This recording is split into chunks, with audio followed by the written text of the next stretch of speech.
Imagine atravessar uma floresta densa na América Central, cheia de cipós, árvores gigantescas e sons de animais selvagens.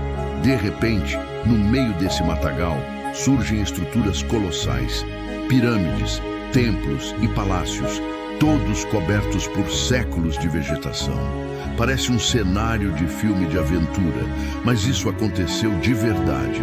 Foi o que os conquistadores espanhóis encontraram ao chegar naquela região no século XVI. Cidades inteiras engolidas pela floresta. Um império que um dia foi gigantesco, agora não passava de ruínas. E o mais intrigante, ninguém sabia por que ele havia sumido. Não havia corpos nem sinais de destruição imediata. Apenas o silêncio. O que aconteceu com os maias? Teria sido uma invasão? Uma praga? Ou algo ainda mais assustador? Hoje, você vai entender como uma das civilizações mais brilhantes da história foi derrubada por algo que você usa todos os dias e nem dá valor. A civilização maia foi uma das mais complexas e surpreendentes que já surgiu nas Américas. Enquanto a Europa estava mergulhada em guerras e ignorância na Idade Média, os maias construíam cidades com observatórios astronômicos, desenvolviam matemática avançada e registravam sua história em uma escrita tão sofisticada quanto a dos egípcios. E isso não é exagero. Eles tinham noções de zero, algo que muitos povos nem sequer imaginavam, além de preverem eclipses com precisão absurda. Seus templos, muitos dos quais ainda estão de pé hoje, foram erguidos sem o uso de ferramentas metálicas ou rodas.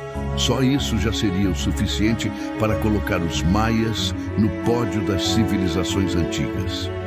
Mas algo deu terrivelmente errado. Eles estavam no topo do mundo e, de repente, desmoronaram. Antes de desaparecer, os maias dominaram uma vasta região da Mesoamérica que hoje abrange partes do México, Guatemala, Belize, Honduras e El Salvador. Suas cidades eram interligadas por rotas comerciais que faziam o conhecimento e a cultura circularem. Mas, diferente do Império Romano ou do Egito, os maias nunca formaram um único estado unificado. Cada cidade era uma cidade-estado, com seu próprio rei, seu próprio exército e, muitas vezes, seus próprios conflitos. Isso tornava a civilização maia brilhante e, ao mesmo tempo, extremamente frágil. Quando as coisas começaram a sair dos trilhos, cada cidade teve que lutar sozinha. E isso fez toda a diferença. No auge da sua cultura, os maias construíram cidades para mais de 100 mil habitantes. Sim, isso mesmo.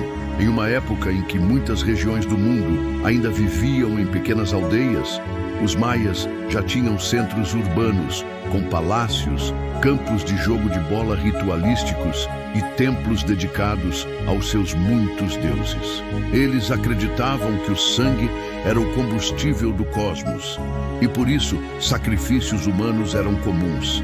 Em rituais públicos, reis e nobres se automutilavam para oferecer sangue aos deuses, enquanto guerreiros capturavam prisioneiros para cerimônias mais brutais. Pode parecer cruel, mas para eles isso era necessário para manter o equilíbrio do universo. Era espiritual, era político, era o normal. A religião maia também influenciava suas decisões políticas. Astros e eventos celestes ditavam o tempo das guerras, das plantações e das alianças. E isso era possível porque os maias desenvolveram um dos calendários mais precisos da antiguidade. Mas calma, vamos esclarecer logo uma coisa. Os maias nunca previram o fim do mundo em 2012. Aquela história foi um mal-entendido total. O que existia era o fim de um ciclo de tempo de cerca de 5.000 anos. Para eles, isso significava renovação e não destruição. Então, se você ficou com medo na época, relaxa. A culpa não foi deles, mas o fim da civilização maia. Esse sim aconteceu. E foi bem mais trágico do que qualquer previsão. Tudo começou de forma quase imperceptível.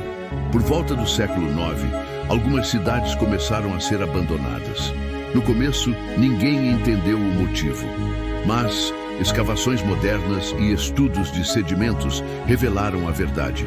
Uma mega seca atingiu a região. E não foi uma estiagenzinha de 1 ou 2 anos.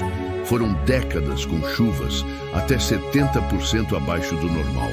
A agricultura entrou em colapso. O milho, base da alimentação maia, parou de crescer. E sem comida, não há civilização que aguente. As rotas comerciais pararam. As disputas entre cidades aumentaram. A estrutura começou a rachar. E como um castelo de cartas, tudo caiu. Com a fome e a seca, veio o caos político. Sem recursos para manter a autoridade, os reis perderam o controle. As cidades entraram em guerra umas contra as outras. O que antes eram conflitos pontuais virou guerra total por sobrevivência. Registros arqueológicos mostram que muitos templos foram destruídos pelos próprios maias em atos de revolta. Uma espécie de colapso interno. O povo se voltou contra os governantes, contra os sacerdotes, contra o sistema inteiro. E no meio disso tudo, a natureza não dava trégua. A floresta avançava sobre as construções. As fontes de água secavam. E aos poucos as cidades iam sendo deixadas para trás. Os maias tentaram resistir. Fizeram canais para irrigação, construíram reservatórios, cavaram cisternas, mas nada parecia ser suficiente. A situação estava além do controle. E, para piorar, no século XI, veio a segunda onda de seca, ainda mais severa que a anterior. Essa nova estiagem atingiu o norte da região maia, onde os sobreviventes tinham se refugiado. Com isso, o que restava da civilização entrou em colapso definitivo. As grandes cidades, como Chichén Itzá, que resistiram por mais tempo, também foram abandonadas. Não foi um apocalipse repentino. Foi um colapso lento, doloroso, impiedoso. Quando os espanhóis chegaram, séculos depois, encontraram um povo fraturado. Ainda existiam grupos maias espalhados pela floresta, vivendo em pequenas comunidades. Mas o império já era um cadáver arqueológico. Os espanhóis não precisaram conquistar nada. Eles apenas varreram o que restava. As doenças trazidas da Europa, como varíola e sarampo, dizimaram milhares. E o restante foi destruído pelas armas de fogo, que os maias jamais tinham visto. O fim já estava escrito muito antes dos europeus chegarem. Os conquistadores foram apenas a assinatura final desse capítulo. Hoje, descendentes dos maias ainda existem. São milhões, aliás. Vivem principalmente em regiões do México e da Guatemala. Falam idiomas maias, preservam tradições e tentam manter viva uma cultura que por muito tempo foi esquecida. Mas a civilização como conhecíamos, aquela das pirâmides, dos astrônomos e dos reis sacerdotes, essa ficou enterrada sob a floresta. Uma floresta que, ironicamente, cresceu no lugar deixado pelo colapso. E por mais incrível que pareça, a maior lição dos maias não está nas ruínas. Está na história que elas contam. A de uma civilização que voou alto, mas esqueceu de cuidar daquilo que era mais essencial, a água. E antes que você ache que isso é um problema do passado, saiba que não é. Segundo a ONU, em poucos anos, quase 2 bilhões de pessoas viverão em áreas de escassez extrema de água. E o que aconteceu com os maias pode sim se repetir, em escalas muito maiores. A seca hoje é causada por fatores diferentes, mas o principal deles é conhecido de todos nós, o desmatamento. A destruição de florestas interfere diretamente no ciclo da água.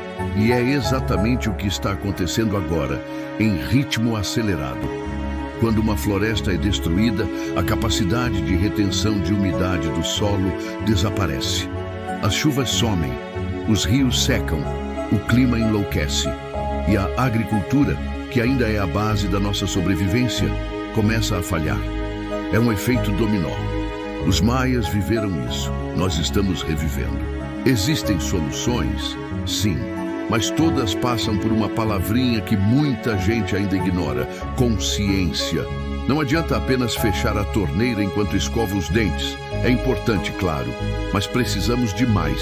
Precisamos de governos que tratem a crise hídrica como prioridade. Precisamos de tecnologias sustentáveis sendo implementadas em larga escala. Precisamos cobrar empresas que desperdiçam água ou poluem rios. Precisamos entender que o futuro da humanidade depende de algo que parece simples: água limpa. A dessalinização é uma alternativa? Mas ainda é cara e inacessível para muitas regiões. A água de reuso? Uma excelente saída já usada em países como Israel e Singapura. O problema é que enquanto algumas nações estão investindo pesado, outras estão fingindo que o problema nem existe. E aí, meu amigo, quando a conta chega, ela vem salgada. Os maias aprenderam isso da pior forma possível. E nós, vamos esperar pelo mesmo destino? Então, da próxima vez que você ver uma torneira pingando ou ouvir alguém dizer que o desmatamento não tem nada a ver com a seca, lembre-se, os maias eram inteligentes, avançados, conectados com a natureza, mas mesmo assim subestimaram a força da escassez e pagaram o preço com o fim de sua civilização. Que isso não se repita com a nossa. E aí, curtiu essa viagem no tempo? Se você chegou até aqui, é porque ama aprender e refletir. Então já sabe, né? Se inscreve no canal para não perder nenhum conteúdo como esse. Toda semana tem vídeo novo cheio de história, ciência e aquele toque de mistério que você adora. Deixe o seu like, compartilha com os amigos e comenta aqui embaixo o que mais te impressionou na história dos maias. Obrigado de coração por assistir até o final. Vocês são incríveis. Nos vemos no próximo vídeo e até lá, cuide bem da água e do nosso planeta. Tchau!